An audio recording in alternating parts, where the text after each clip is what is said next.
વલસાડના સાંસદ ધવલ પટેલે વલસાડ બાંદ્રા ઇન્ટરસિટી ટ્રેનને ઉત્તમ સમય અને સુવિધા સાથે પુનઃ શરૂ કરવા કેન્દ્રીય રેલવે મંત્રીને રજૂઆત કરી. વલસાડ એક મહત્વનું સ્ટેશન હોવાથી વલસાડથી પસાર થતી વંદે ભારત ટ્રેન અને શતાબ્દી એક્સપ્રેસ ટ્રેનને સ્ટોપેજ આપવા માટે ખાસ વિનંતી કરી. જી સૌને નમસ્કાર.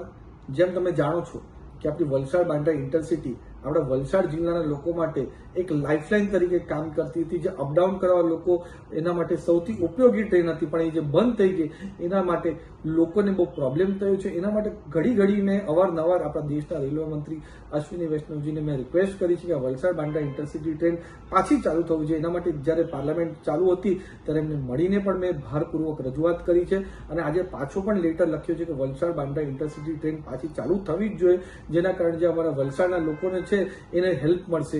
એની સાથે સાથે જ આપણું વલસાડ જિલ્લાનું વડું મથક આપણું વલસાડ રેલવે સ્ટેશન છે, એમાં પણ આપણી વંદે ભારત ટ્રેન અને શતાબ્દી ટ્રેનનો સ્ટોપેજ મળે એના માટે ભારપૂર્વક રજૂઆત મેં અશ્વિની વૈષ્ણવજીને કરી હતી પાર્લામેન્ટમાં દિલ્હીમાં.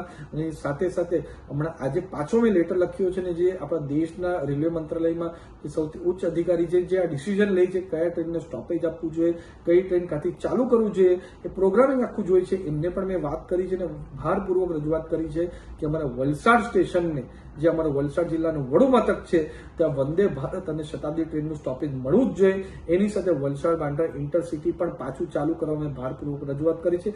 એના સિવાય પણ આપણા વલસાડ, પાડી, ઉમરગામ, વાપી, સંજાણ એ બધી જગ્યા પણ સરસ રીતે ટ્રેન પાછી ચાલુ થાય, એના ટ્રેન સ્ટોપેજ વધે, સારી ફેસિલિટી થાય, એ તો ભારપૂર્વક રજૂઆત કરી જ છે. પણ આ મેઇન ટ્રેન ફોકસ 3 ટ્રેન પર મેં ફોકસ હમણાં કર્યું છે અને એમાં મને 100% ખાતરી છે કે હું પૂરેપૂરો પ્રયાસ કરીને અને જલ્દીથી જલ્દી ચાલુ કરવાનો પૂરેપૂરો પ્રયત્ન કરીશ.